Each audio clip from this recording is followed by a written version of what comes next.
when I get greeting cards, I Oh don't ever my know gosh, I don't even know what to do with them. Tim.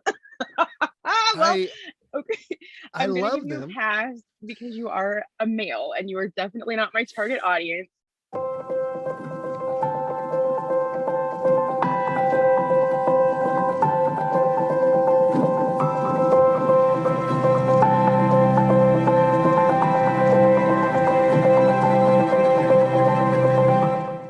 Welcome to Seek Go Create. This is your host, Tim Winders. And today I'm in my RV and the guest is in their RV also. I'm in a Class A, they're in an Airstream, and we're going to have a cool conversation about things that are all about being creative. We are going to really tap into the create word of Seek Go Create Day.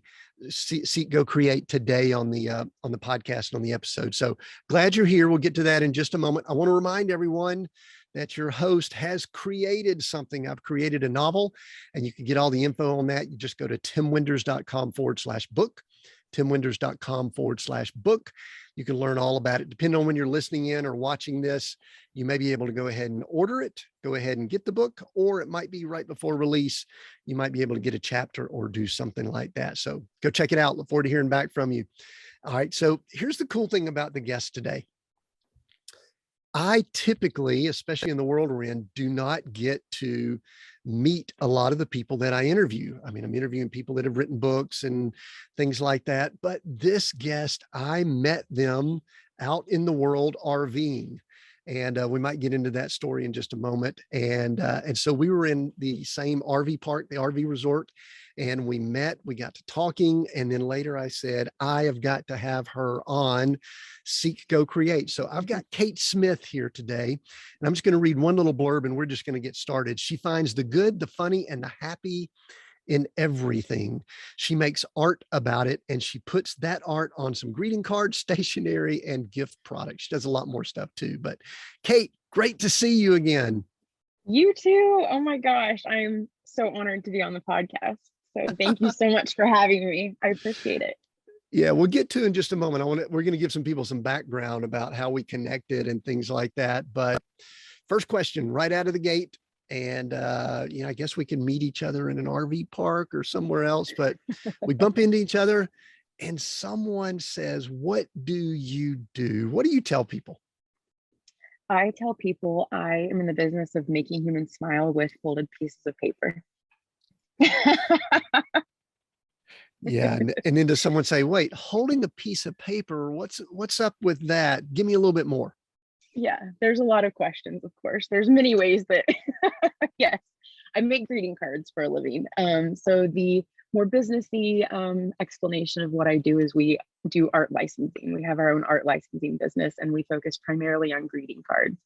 The more mission-based answer is that my whole intention with what I do is to help people see the simple joys all around them and encourage them and give them the tools to be able to see those joys and share those joys with other people. And I find one of the best ways to do that is through a greeting card.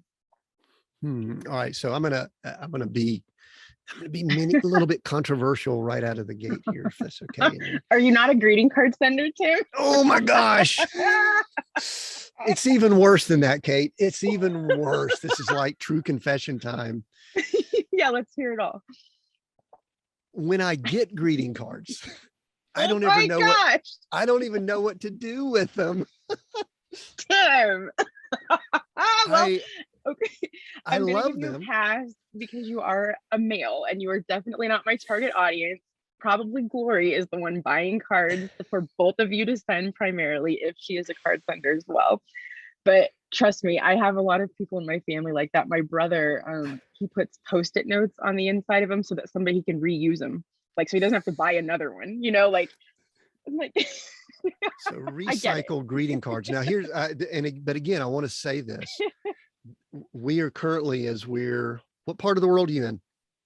We're in Sedona, Arizona currently. Oh, Sedona, Arizona, beautiful. We're just outside of Rapid City, South Dakota.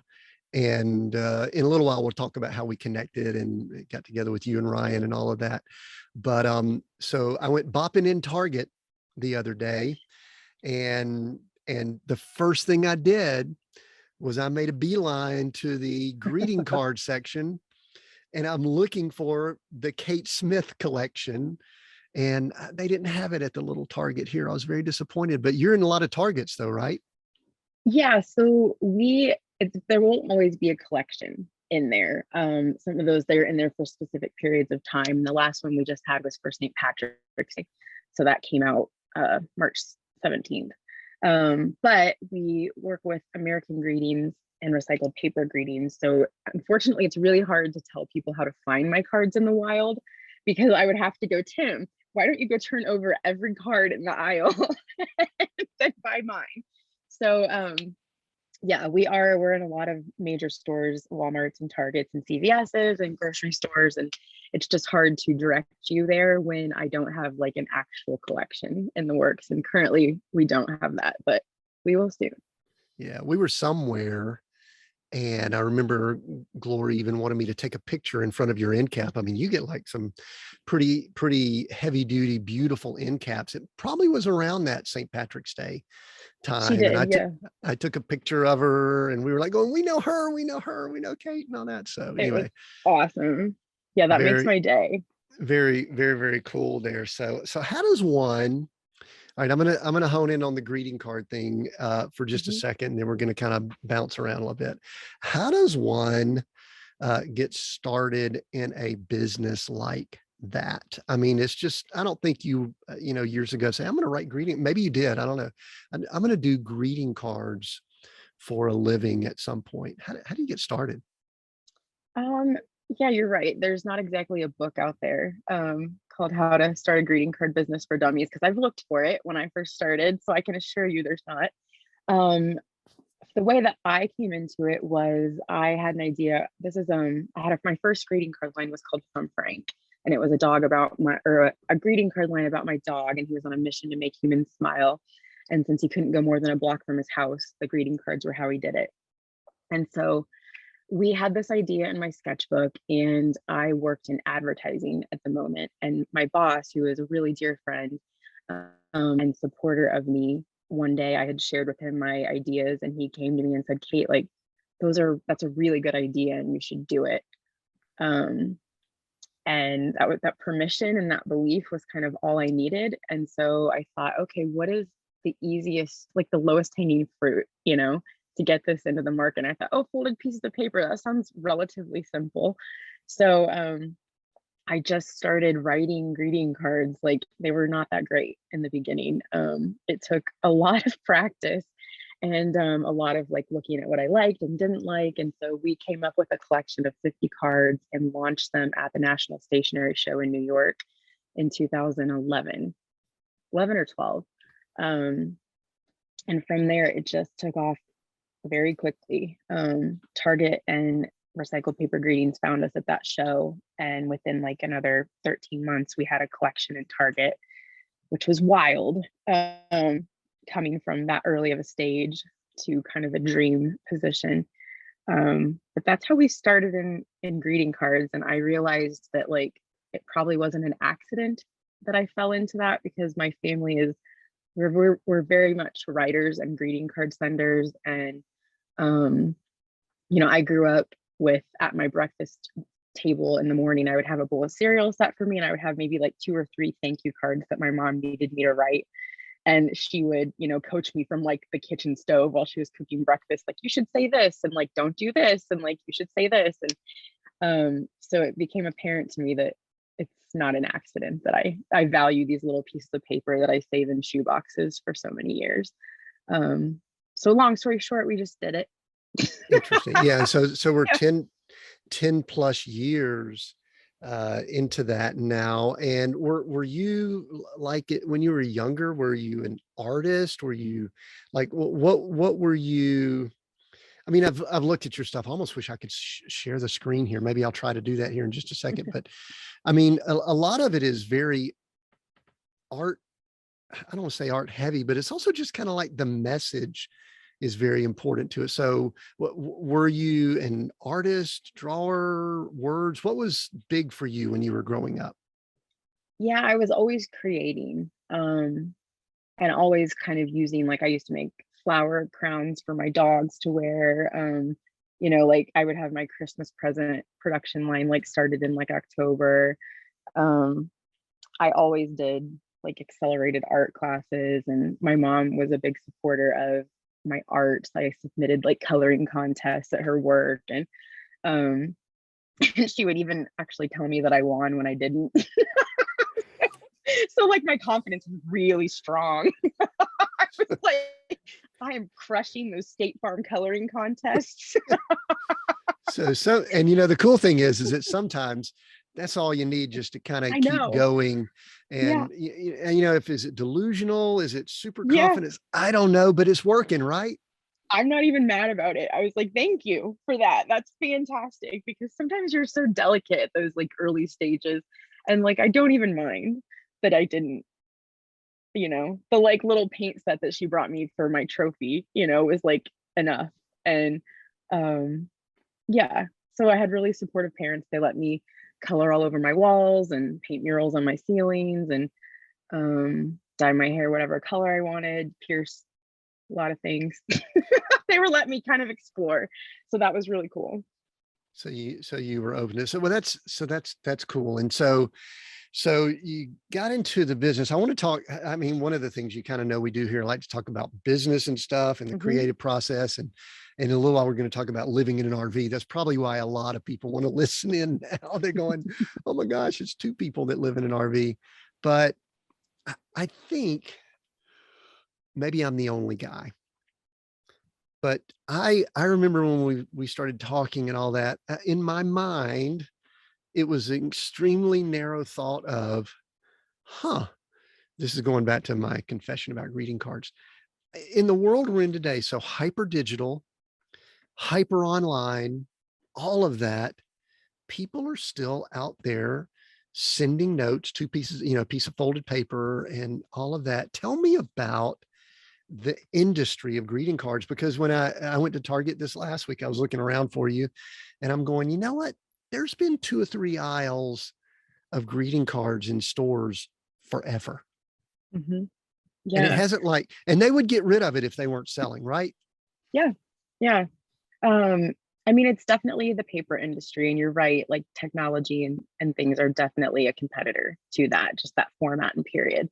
Um, and there's definitely a decline in the industry, but I think millennials are actually bringing that back for us. Millennials are actually card senders, which is pretty amazing. And I don't know if it's retro, I don't know if it's, you know, I don't know what it is, but definitely. And COVID actually was a wonderful moment for greeting cards. So greeting cards could get into hospitals, greeting cards could get into nursing homes, greeting cards could get into places that humans could not get into. And that was a way to send something that you touched to someone else that you could not touch without doing that. And to me, that was a really magical moment for greeting cards. And I think they were big in helping people connect with one another and make sense of a really weird time with just a little simple kind of a thing. So yeah, I don't think it's like we're not like Elon Musk, you know, trying to go to the moon. I don't think we're on like, you know, that kind of a trending level, but like I think there's definitely still relevance for well, there's always relevance for communication and like words, you know. I think as long as language and stuff is important in the world, I think we'll still have a place. I hope we will. I've never saved a text in a shoebox, you know. So I don't know. No, I'm rooting for paper. no, I mean, it's really cool to have this conversation because I think we're on the cusp of some really cool and weird things going on in culture Hmm. with metaverse. And, you know, Hmm. I think we're going to see some people totally check out of the real world. We probably already have, but then I think we're going to have some people that really hunger for, I don't even know if it's tradition, nostalgia, things that I did an interview the other day with a guy, and he brought up this term called exennial. And it was someone who's kind of like straddling the digital age. You know, they remember, Hmm. you know, Hmm. 70s and 80s, maybe when they were Hmm. born, but then Hmm. they can also function in a digital world. And I actually agree with you. I think that greeting cards and someone being able to hold something, I think Mhm. it's going to be powerful. So I'm excited to know someone in that industry. I'm gonna try to do more with greeting cards myself personally. It's just, I mean, I don't think it has to actually be a greeting card. Like, I think it could be any sort of like point of communication that's like I said, I've never hung a text on the wall, but I've got a greeting card up there right now. And it could be as something as simple as like, so this isn't a greeting card, but in my family, we do puffy face pictures where we like blow up our cheeks and you're like, and that's all we do is we send them. And so it's just these dumb little silly points of communications. And so whether that's a piece of paper, whether that's you sign your son up for a silly cat magazine subscription as a joke, like just I just think that like there's these more human ways to communicate that you don't get digitally. I think that digital I love texting, love FaceTime. That's how I communicate with my family. There's just something that leaves you wanting, I think, still. So So, it seems as if that you have pretty much a mission of, I'll use it, bringing joy. I know you talk about making people smile quite a bit, and I've been around you some, and I know that you have a smile on your face a good portion of that time, which I think is great. Um, is it is Kate's purpose and mission, bringing joy, making people smile, and right now a folded piece of paper is just a tool to make that happen?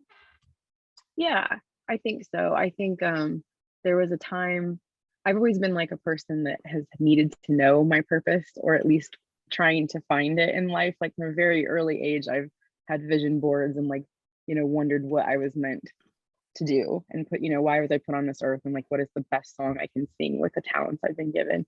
And for me, the closest thing I've come to realize is that there's a lot of not great things in the world. There's a lot of negativity, a lot of evil, and it's not necessarily my purpose to understand why that is, but it is my purpose to add joy. And I don't think there will ever be a lack of a need to add joy.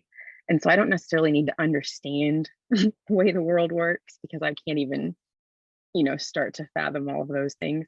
But I know that it needs my joy and I know that I can put it in and I know that I can encourage other people to do it and give them tools to do it as well. And so for me, that's the reason why I do all the things that I do. And folded pieces of paper just happens to be one of my favorite tools. So it's not my only tool, but um, it's a simple one and it's been around for so long. Like we were just talking the other day, American Greetings started with a horse and carriage. And like back in the 1800s, and he would drive around in his horse and carriage and he would sell greeting cards. Isn't that amazing? Mm, I know. yeah. And there aren't, we're in a world today where some of the mega companies that are, we'll call them the media and the tech companies, Mhm. we think they have longevity, but like we use Facebook, for example. They've only been public for 10 years. they I they know, right? literally are a blip on history. I mean, they are really, really new. And people say, oh, Mhm. they're around forever. I don't know, maybe not. And I Mhm. think it is nice to see something that's just been around, and we still see it in the stores. We still see people that are Yeah. actually using that. That's good. I have a question about, I actually wanted to ask this when we met because this is probably going to lead into a little bit more about some of the lifestyle that we lead, because there are people, we're not going to go down the RV route right now, but we're skirting it. That's an interesting word in RV world too, skirting it. But many people think when they hear we live in RVs that we're on perpetual vacation, that we are living the good life, sipping cocktails out, which we actually did that a little bit too, but we're just out just having fun all the time. But we're working. And I actually noticed you were really working. I mean, I'm kind of like out, talking and interacting with people. But you were like head down, working, earphones in and all that kind of stuff. What Talk about your work rhythm and what your process is. What is it that you're doing? And I know that you and Ryan, your husband, y'all work together and y'all have different roles in your business.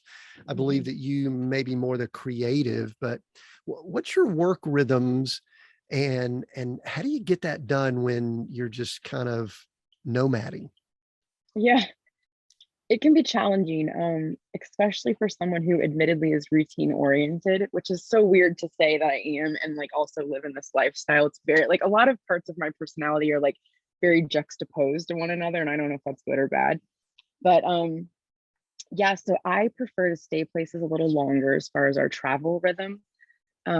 I find that moving a lot takes bandwidth, mental bandwidth from me, and energy. And I really need those things to create.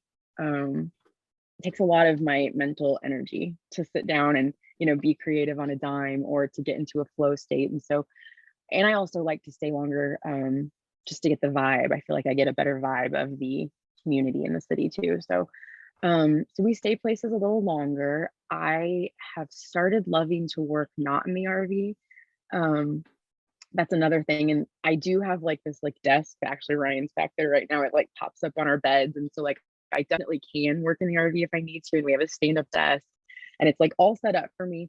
But being married to your business partner, um, living with them in 180 square feet, and then spending the entire day with them in the same company, I find tough a little bit. Not in that I don't love him dearly, I do, but it's just hard for me to separate a little bit. And it's like I'm sure you've seen the show Bewitched, where she goes to like wiggles her nose and then like does this. And that's what you have to do. You have to be like, now it's an office. Now it's your kitchen. Now it's your bedroom. And it's like, it's tough. So I have really, really found a lot of benefit from getting memberships to co-working spaces or going to coffee shops or going to RV clubhouses. But just separating where I work from where I live. And of course, it doesn't happen all the time, but um, so that's what I do from a location standpoint. But my studio does have to fit in a book bag. So Mm. when we moved into the RV, I had to edit down an entire room, and then see what I could take digital, and what I could just eliminate, and streamline. And now it does. I work off of a laptop. I sketch and draw everything on my iPad Pro. It's all digital now, which is like amazing. There's no paper. I take notes, I draw, I do all these things. Um, and then I've got like a tiny little printer, and we've got like a few, like art supplies, but it's pretty lean. And I find that I actually, from all of this kind of moving around and place changes, I actually get a lot of inspiration from it. People are what I take most of my inspiration from. Like, I love to sit in a coffee shop and listen to the words that people are saying to one another. I love to hear how they greet each other. I love to see what lights up their eyes. And I love to take that kind of language or words and then mix it up with art and kind of, scrapbook it together in a way that I can get that folded piece of paper to feel like I just walked into a coffee shop and met you. Um, so that is sort of my process. I try to approach greeting card writing as like, it's very much like, what do I want to say to Tim? Like, how do I want you to feel when you read what I wrote? Because if you aren't feeling a certain thing, the point of it's gone, and the person's probably not going to buy it because it's not saying what they want. And so it's very me to you oriented. And then how can I get that me to you sentiment really quickly? Because Mm. as you know, the card aisles are large and there's many, and you've got a quick second to really catch somebody's attention and be like, that's the one I want. So yeah, I don't know if that Well, gets all of n- your questions answered, but no, it did, because really I start as I have these conversations, I start seeing themes mhm, form up, and I already know where we're headed as we wrap up. and the topic is going to be how to make people smile. We're going to be doing that as we finish, but I'm not quite finished with your process yet. Okay. I have a question too that I'd like to talk about after you do that, if we have time. Ah, yeah, Yeah. absolutely beautiful. Okay. That'd be awesome. But so one of the things that I've noticed about myself, I used to never really consider myself creative. I mean, Mhm. I'm kind of a fixer. I'm someone who comes into places, companies, organizations, and fixes them. And Gloria and I've had this conversation recently. She does a lot of operations and things like that. But one of the things that we've noticed about ourselves is that we're in better moods the higher percentage of our time we are doing something new, creating something new. Mhm. Mhm. And where I was really wanting to get, and the way you do it in an RV is very important, because I don't know, you said something that most people probably don't get. It takes a lot of energy to move from one spot to another, to plan it, to pack everything up, to go. And very similar to us, we like to stay places 30 days minimum, and we love 90. That's an Mhm. awesome thing for us. And we Mhm. even are getting our rhythms where we kind of like going back to a place that I didn't think I would ever want to do, that we're just Mhm. kind of going to, bounce back and forth because we've got some familiarity and it nourishes our soul there. But Mhm. I really wanted, Kate, what I was wanting to ask about was, when you get to the point of sitting down and you've got your mobile studio with you, whether you're in the coffee shop or you're in a RV clubhouse or something like that, what percentage of your time, most people think 5 days a week, 8 hours a day, that's the type work that a typical work week would look like. How much time are you, quote unquote, head down working per week? And this is not me trying to judge you and say, oh, you only work, because I actually know you don't. I've seen you. And then I'll tell you, my follow-up question is, how much of that time is creating? How much time would you say you are really in that creation mode? Did Mhm. that question make sense? Total sense. Yeah. So I would say, so as you mentioned before, my husband Ryan and business partner handles contracts, any sort of business numbers. He handles all of my scheduling and my email, and is just an insane asset for me to be able to try to stay on the creative as much as I can. Now, what that looks like depends on where I'm at in the project. In a project, could be various stages of it, but I would say because I have him as an asset, 75% of my time is. I'm going to go back on that. I'm going to say 50%. No, 45% of my time might be creating, and then maybe the other part of it is actually executing that creation, which is the level of creating, but it's not that ideation phase, where you're really like hatching eggs. It's more like I know what I'm gonna birth, and like I need to like shape it up. And so I am very fortunate in that I don't have to deal with a lot of the real business stuff that a lot of entrepreneurs that are singular have to. It's a real gift to have Ryan in the business in my life. So I get to spend a lot of time writing and creating and making art. So you bounce, you went 75, 50, 45. I So you know. think, I would. and I'm like going, if we keep talking, we're going down, we're keeping dropping here. we're Well, I logging was out. trying to think if I like qualified production as creating, and there's always some element in it when you do it, but like raw writing or raw concepting, you know, it's not 75%. What gives you the most energy? So it's funny that you're asking about these time things because I've just finished a year where I will have 5 collections in Target, and we've got some other big collections launching in the future that I can't mention yet, but um, I'm definitely in a realm of like burnout a little bit. And so we've been asking ourselves of that question as well, as what gives us energy, and how do we structure our business based on happiness, and how can it serve us to make us happy, which is a total mind shift. And what I am craving right now and what makes me happy is definitely the ideation, the creation of it, but having the space in there to throw it all away if I want to, or, say, what if, and do it, and maybe nothing comes of it. Like I crave that little bit of space to mess up, to try things, um, to just have it not matter.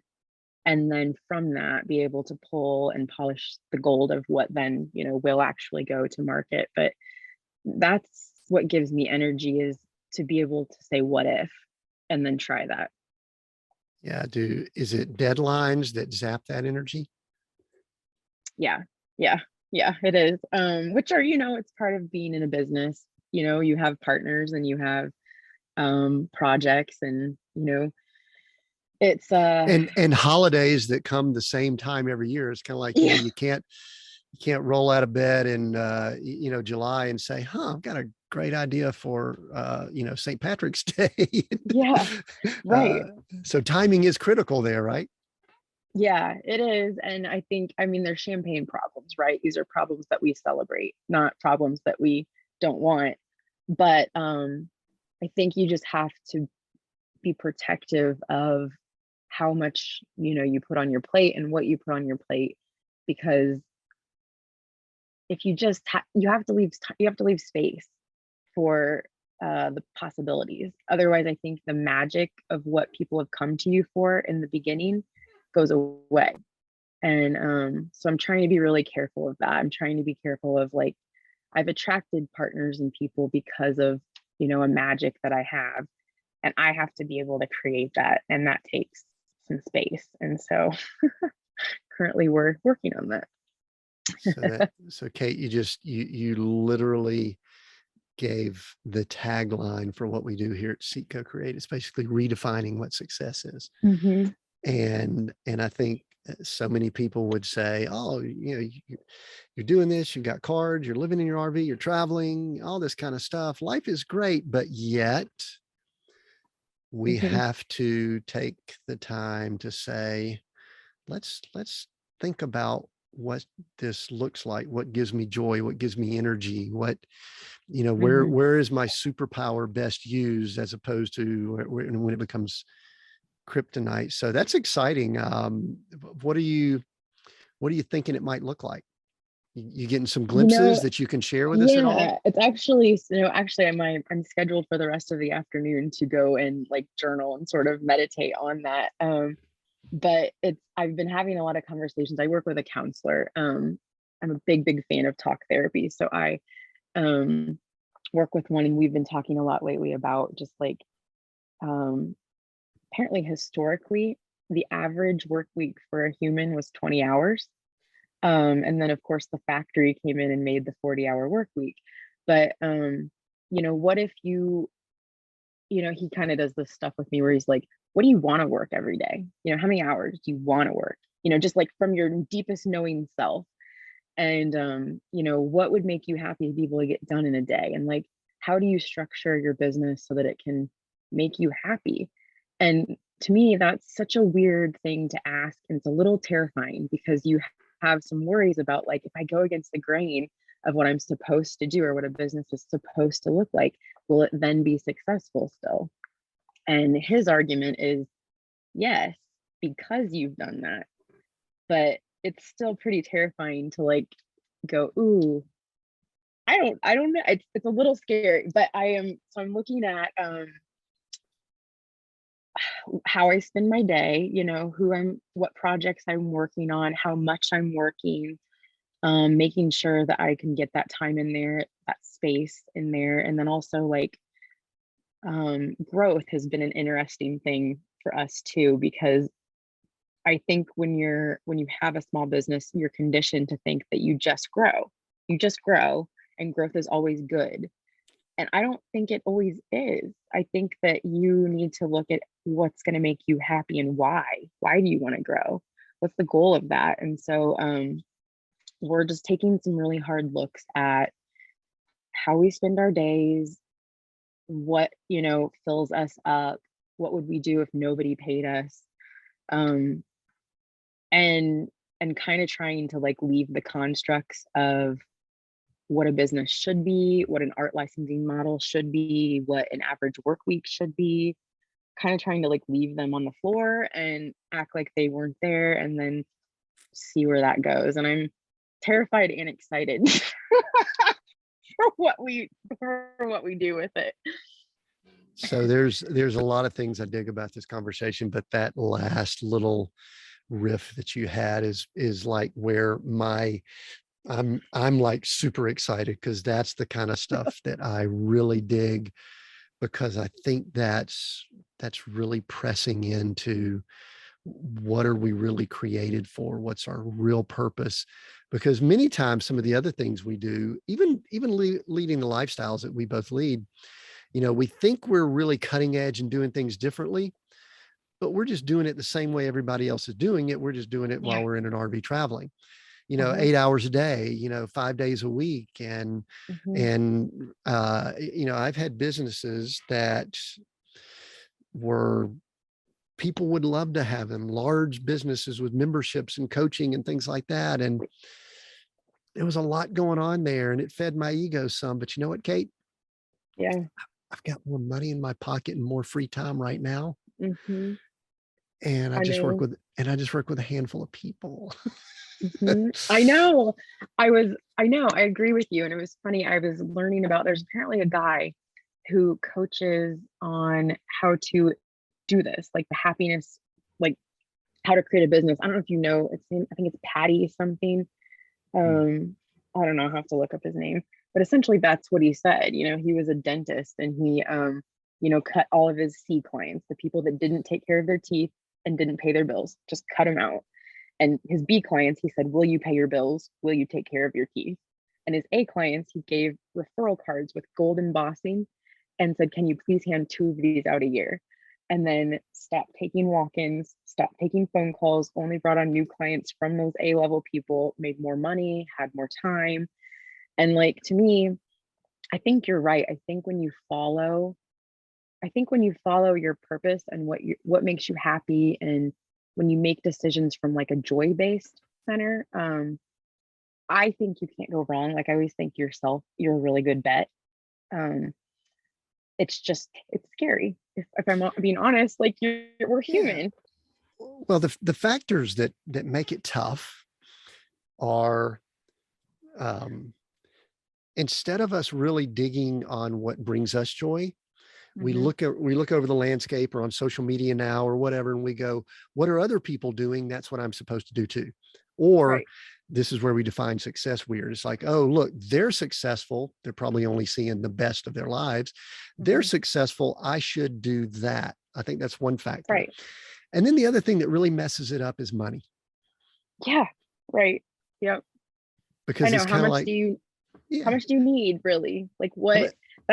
That's a big lesson that we learned when we moved our life to the mobile RV way. Is there was a Tim Ferriss book that we read, and it said, actually put a number to your dreams, and you actually need a lot.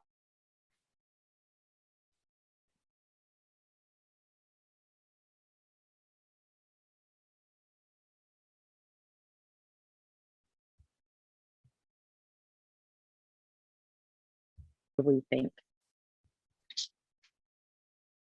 Are you still there? Uh-oh. Yeah, we are. Okay, good. Very cool. That may have been that internet hiccup that could happen in RV world. And I'm not sure if it was I don't know if it was space, with Elon Musk or something, but anyway, I agree. I cut you off though. What were you going to say? Well, no, what you were saying, the last thing that I heard as we were talking was that, you actually do learn some things about yourself when you all of a sudden do something different related to your lifestyle and geography. And I think I was going to say one quick thing is that I have found, this is kind of really weird, the less I do, it seems like I've got more financial resources. And I use the term financial resources over money. It's just this different thing. But you brought it up. I wanted to go down this path. This is a great time to do it. And that is, at some point along the way, you and Ryan looked at each other and said, let's live in an RV. and and I think there's a lot of people going, that sounds so awesome, but I can't imagine doing it. Tell me that story. And I think I asked you some of this when we met, but tell me the story of you guys saying, let's do the RV thing. Yeah, so we will have been on the road 4 years in May. And so about, I guess, 4 years ago, we actually longer than that, probably 6 years ago. So we had kind of checked all the boxes of what we, I guess, what we thought it meant to be successful and happy. We had a house in a really nice historic neighborhood. We lived next to a country club that we were members of. We had good jobs, on track for partnerships and like leadership roles. And we had, an amazing group of friends, and for all intents and purposes should have been blissful, just blissful all the time. And there was just this like gnawing sense in my belly, at least, of like, this is it. This is it. Like, this is what it feels like. I don't like, it just felt like there was something more out there, and like that I was meant for something bigger or harder. And like, there was just no way that I had reached like this pinnacle of this is life. This is the good as it gets yet. So I started thinking on that, and I realized that it would be my greatest regret in life if I find myself 90 and on my deathbed and I have not seen the world. I'll be really upset if that happens. So I had the idea, I actually don't remember it, but Ryan credits me with it, of being like, hey, do you want to, maybe we should just like start traveling now and like incorporate it into our lives, because I don't think we can do that many vacations to like, you know what I mean? It's gonna be really expensive to like spend this money on vacations. So what if we just make our life about doing that? And when we close our computers, we can go see things we want to see. And on the weekends, the same. And he was like down instantly. And he was kind of in a similar place with his life where he was not enjoying his job anymore. And the stress of it was kind of starting to physically eat at him, which was kind of scary, when your spouse gets into a place where you're like, ooh, like it's really affecting you. And so we started taking action to do it. And in all honesty, it took us about 2 years to turn the ship. Like, it was not a quick thing to turn your life around. And I'm sure you can do it more quickly, but for us, it took about 2 years. So that entailed selling our house in the historic district, and buying a smaller one that we thought we could rent out more easily. What part of the world were y'all in? Where were y'all? Lafayette, Indiana. Huh. Yeah.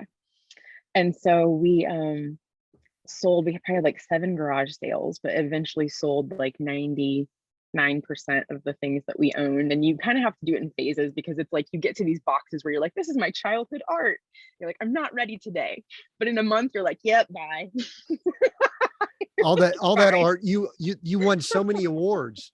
I did win a art. lot. It's like you had trophies and awards for all awards. Of that art. Even though later you found out, I was a big deal too.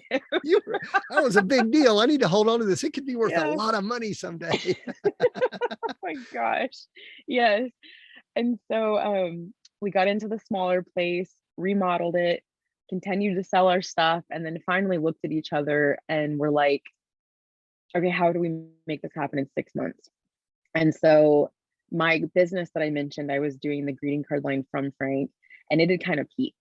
So talk about like life changes in all areas all at once. Here we are getting ready to start a new business, and then also flipping our life on its head. And it was like, so literally everything I knew was just upside down. And so Ryan quit his job, and he was the breadwinner, and that was terrifying. I picked up like a freelance kind of contract gig for the first few months that we were on the road. And then we just did it. We rented our house, we left in the Airstream, and started trying to build the business. And he had always wanted to work. We work really well together. So he has always wanted to work full time with me. And he's not ever been able to do it in the past without having another full time job. So we thought, well, we're going to give this a try. And I have to tell you what, it was, we were like, mid 30s when we left, and it felt like something you do when you're like 20. You're like, am I so reckless right now? Like, I feel like I should have a minivan and like 4 kids and like, you Either know, either 20 or 80. That's the kind of the range that we see, right? yeah, yeah, you're right. Um, so yeah, we just started doing it, and I'd be lying to you if I said that the first year was really scary for me. A lot of anxiety, over, like we did a whole budget thing. So we work with You Need a Budget. And that was really pivotal for me having some stability because are you familiar with You Need a Budget? I've heard of it, but So the cool thing about it is you take when your money comes in, you budget it out into these categories into the future. So if you paid your rent here, but you've got more, you put it towards your rent next month. And the idea is that your money gets old. And so when you spend your money, it's from back here. And mm, so it really provided me some stability in that I didn't have a steady paycheck really. It was kind of this money that would come and go at different seasons. And so I knew that if I could at least get myself out, and I'm like, we're squared for like 4 to 6 months. Like that was a little bit of peace for me. Um, so we did that and just started to grow the business and pivoted from Frank to Kate Smith Company to allow us more flexibility to create and build brands that if they peaked, that was fine because then we could just make something else. And yeah, we bet on ourselves. And I think every time that we've done that, it's been a good bet. mm. And you had Frank was traveling with you. No Yep. kids, but you had Frank, the Yep. star. Yep. Yep. He did. He's been to a lot of places. He's pooped a lot of states. Um, for a while, we thought we were gonna like chart his pooping on like a Google Maps. It's these little goals, Tim. That would have been I know. super, super cool.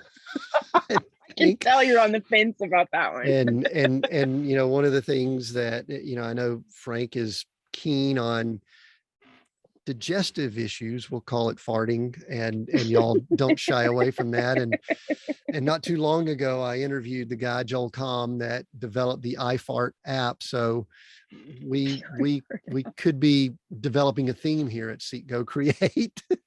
Parts are funny. I mean, I'm gonna hang my hat on that. Parts are funny. They Yeah, are. okay. I'm with you there. So what's the coolest place y'all been to? Um, so the coolest place we really like, I don't know if I can pick a place. We really like Ridgeway, Colorado, and we really like Whitefish, Montana. Um, I think the coolest thing we've been able to do is ski during the winter. That was always like a dream of mine. We used to take like a vacation once a year for like 6 grand, for a week, like 5 days of skiing. And now we get a pass to the mountain and get an entire like 4 months of it. And it's like, oh, it's the coolest thing ever. And so we get to do that. And we've just gotten to meet, I don't know, the places are cool, but the people I think are cooler. Like for example, you and I spent Christmas Eve together and like shared my grandma's clam chowder recipe, and we had known you for like all of 3 days. And that to me was like literally in a nutshell what magic of what it is to live in an RV. So I think people are my favorite. Yeah, and you could probably tell that I dig that too. I mean, I'm pretty sure that when we bumped into each other, I was just out on a walk. I Yeah. started talking to Ryan, and it's kind of this weird vibe. Some people may not get this in outside of RV world, but you have small space, but it is still your space, and you still are sort of protective of your space. I mean, there's a lot of people we've met I've never seen inside their RV and stuff like that, and you almost don't even get in their little zone. And Mhm. I'm just like all in y'all space. Yeah, I Walking, love it. No, and I love it. we're talking, and I'm going, hey, you need one of these armbands that say Seek Go Create. Y'all listen to podcast, right?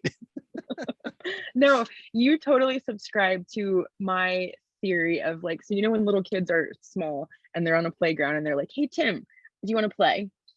That's like all it takes for kids to like become friends. And I'm like, why do we lose this as adults? Why can't I just walk up to you and go, I think that you look cool and I think we might get along. Do you want to hang out? Why? So that's all you Yeah. do. And it's awesome. You should be like that. So, and the cool thing, you brought it up, and this is, we get this question quite a bit, and you brought up the people. A lot of people think that you're disconnecting. You brought it up when y'all were in Lafayette. Y'all had a great group of people there. And there are probably people listening going, oh my gosh, how could you leave them? And and people, we get that asked all the time. Oh, you don't have a church to go to or anything like that. I said, no, we've got the world to go to. And I think it's awesome. I love bumping into people like you, and Glory and I, we talk about you and Ryan often, that we just so enjoyed communicating, and hung out by the campfire a little bit. Our son Joshua was there, and got to hang out all together. So that was cool. I'd forgotten that we did Christmas Eve together. That was really, I that was know. That's on that, my list of favorite RV memories. I love that. yeah, that's really good. So all right, so we can't, well, we could, I guess, but talk a little bit about some of the tougher things in RV world. Just maybe the thing, I mean, we could talk about internet, but let's don't do that. Mhm. That's what we always talk about. I think we just had a hiccup a Yeah. few minutes ago. But what are some things that are a little bit tough that we kind of have to overcome or deal with, or you do? Well, it's funny, you just sort of alluded to it. For me, one of the toughest things has been community and lack of community, actually. So when we first started, I was very lonely. It was weird to leave because it's like we had a really good thing going. And I think it's really interesting to leave something when it's good. Usually you leave something when it's bad or not working. And it wasn't totally not working. There was a lot of beauty in what we had at home. And so that felt weird to me to walk away from all of that love and support. I mean, these people in our town helped me build my first brand. I mean, I've taken photos in their house. They've come and filled card orders with me. I mean, there's a lot of love there. Um, and so I felt very lonely. And I think that's something that you really have to contend with if you're a people person or if you're not a total introvert, is how do I feel like I'm still a part of the world? How do I maintain friendships? How do I create new ones? And on a deeper level too, because you don't want just like surface level communication with people all the time. That's not fulfilling. So the way that we've done that is we do go home every once in a while. The more we've been on the road, people come to see us, which is kind of amazing. I don't know if they just didn't think it was going to last that long when we first started, but now people actually come and see us quite a bit. And then we've met people on the road who live similarly to us. And so like we've just come off a month where we were with our friends who live in an Airstream in Truckee, California. And then we went right here to Sedona to meet our other friends who live in an Airstream, who are our age and, all have remote jobs and living very similarly. And then we've met just countless people on the road. And so now our new life has been starting to form a new community. But I think that we've sought that out in ways, like we don't just stay in our RV when we're places. We come out and we talk to our neighbors and we talk to people at events and things. And co-working has been a real big help for me because I do, as you mentioned, I do work a lot currently. Like, I have some weeks that are 60 hours, some weeks that are 30 hours. But a co-working space is a way that I can still meet people in the community, but still be doing my work. So that's the toughest part, I think, is that you do move, and like friendships don't always happen in like a week, like think about the friends that you have at home. They've most likely been built over years.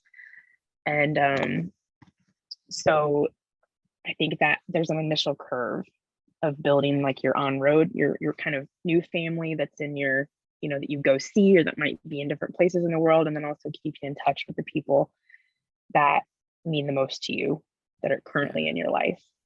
So Well, I think it's still pressing the comfort zone. I think a lot of people could jump into an RV, hit the road, and never really leave. This is sort of metaphorical and also, literal, never leave their mhm, RV.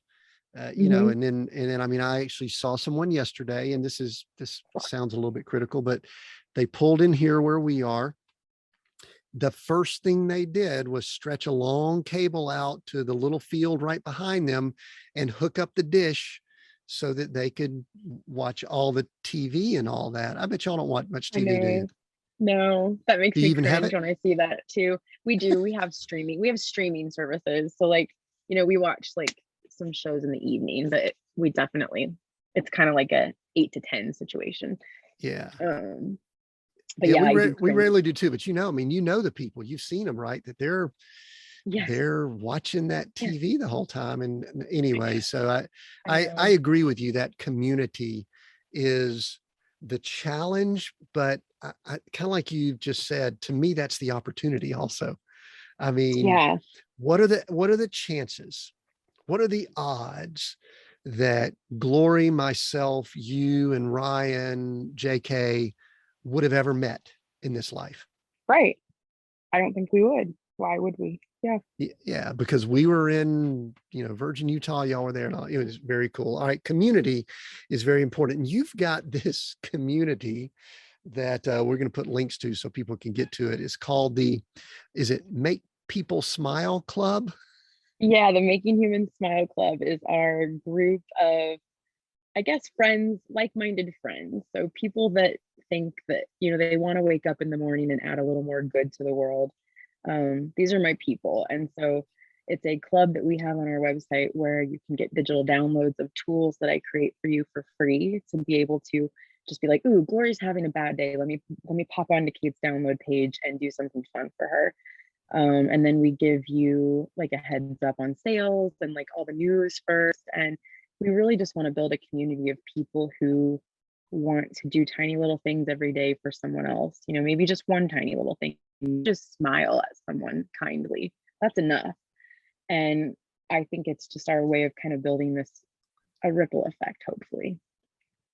Yeah, and the reason I like that, I kind of straddle this thing. I love smiling. I love joy. It's part of what I love to do. But I also have this, I don't want to say it's my dark side, that I Mhm. love seeing what's going on in the world. And you mentioned earlier that you don't need to figure it out. I actually sometimes feel like I'm supposed to. I'm probably delusional and I shouldn't. Uh, but I try to, and Yeah. so it can kind of go down. But I think that the most powerful thing that anyone could be doing in the world right now is what you're doing, and that is bringing joy or attempting to bring more joy into the world. And Mhm. I see you doing that with everything. So Make Human Smile Club is something that we should all join and be a part of, but don't bring any negative in, right? Is that what I'm hearing? No, so here's what I'm saying. I don't want people to confuse me, my mission of saying that the world should be rainbows and kittens all the time, because I'm the first person to say it is not. But I'm also the first person to say that that's exactly why we need joy and a continual stream of it, is because of the existence of pain, of sadness, of challenge, of hardship. It is exactly why we need people that when you're having a sunshine day, that you can break off a ray of your sunshine and throw it to someone who's in the middle of a gray cloud, because guaranteed you'll be in a gray cloud at some point and you'll want a ray. And so I that's my one hope that people don't take from my brand, is that I don't want you to say that or think that I don't believe sadness and pain and hardship exist in the world. They do. But I think that's why we need joy. Yeah, and I would never look at that. The name Pollyanna came to mind, the old movie, the Pollyanna, but it's like, no, you can have an impact. And it depends on what we focus on. I mean, listen, there's pain and there's joy in the Mhm, world. Which one are we going to mhm, choose? And I'm encouraged to choose joy more, mhm. which reminds me, I was told that I needed to be coached here. This is Tim the coach. I need to understand a little bit more about this puffy face thing. Yes. And maybe even as we wrap up here, I think there was something you wanted to bring up too. I need to learn more about Yes. the puffy face. So you want to coach me? So this is how it works: is the puffy face, you fill your cheeks up. You can cross your eyes if you feel fancy. You can tilt your, yes, that's a perfect one. Your form is excellent. It's excellent. You take a picture of yourself and you send it to Glory or JK or whoever with no caption, no caption needed. And all it means is, hey, how are you doing? Hope you have a good day. And it is guaranteed to make them smile. And the only rule is they must send you a puffy face in return if you send a puffy face. So I just got one this morning. Let me just show you this from my dad. And so this is like what we do. Now, And all some it people, is just hi. you actually, this, I don't even know if this is probably something I shouldn't Big say. cheat. You've got a great face for puffy face. Is that Thank you. Glory's probably going to say later, I can't believe you said that. No, it's like, I have big cheek. And so you're right. I do. Like, it's not everybody is inclined to as much puff as I am. well, let's do it. Let's do a 3, 2, 1. We're both going to do one and hold it for the camera. This could be Perfect. our screensaver. Okay. So 3, 2, 1.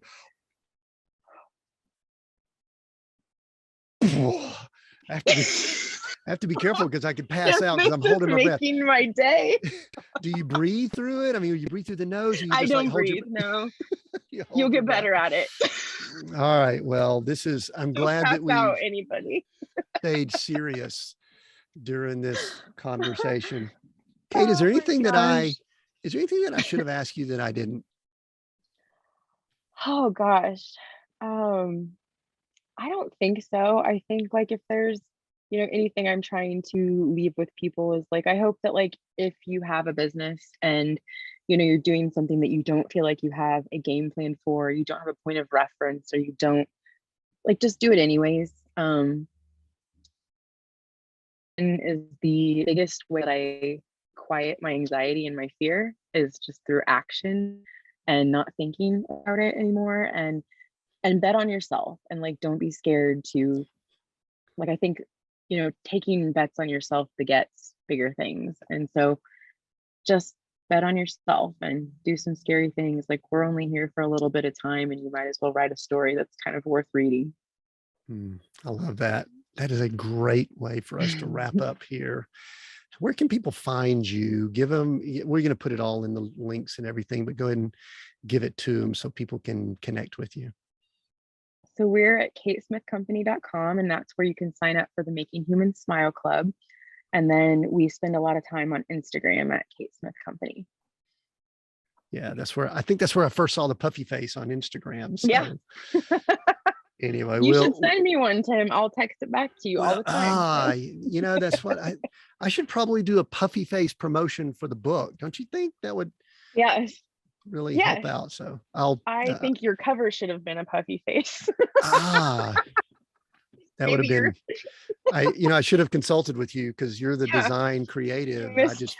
I just put some serious dude with a little bit of facial hair on the cover. I'm sure it'll sell well. So yeah, I'll let you know. So anyway, hey Kate, we're Seek, Go, Create, and I'm going to give you one of those words to choose over the other two. Which one you choosing and why? Oh man, I think create is where I go. I think create for me embodies a lot of go and seek in it. So that's my way of choosing all three. Yeah. Well, I almost, and so very good. And because I almost would have been like, what if she's going to throw a curveball here and come in with something, especially since I started off talking about we're going to hang out in the create area. But Kate, I knew I would enjoy this conversation. I only wish we had about another couple hours. We could get Ryan on and Glory. We could, sip something and go from there. But we will do that soon. And I love it that right before we hit record, we chatted and said we may be crossing paths later in 2022. And I am so excited about that. If you have enjoyed this conversation, even a percentage of the way I have, you're going to want to share it. So please share this episode with people. There are people that need to hear that it's time for them to bet on themselves. I heard Kate say that at least a few times. And there are people that need to hear that they need to bet on themselves. They need to smile. They need to do the things that Kate talked about. It's so inspiring and encouraging. So take a screenshot, or if you're watching this on YouTube or on the socials or on your podcast platform, just share it with other people. I appreciate you joining us today. Thanks again to Kate. Until next time, we got new episodes every Monday. Until next time, continue being all that you were created to be.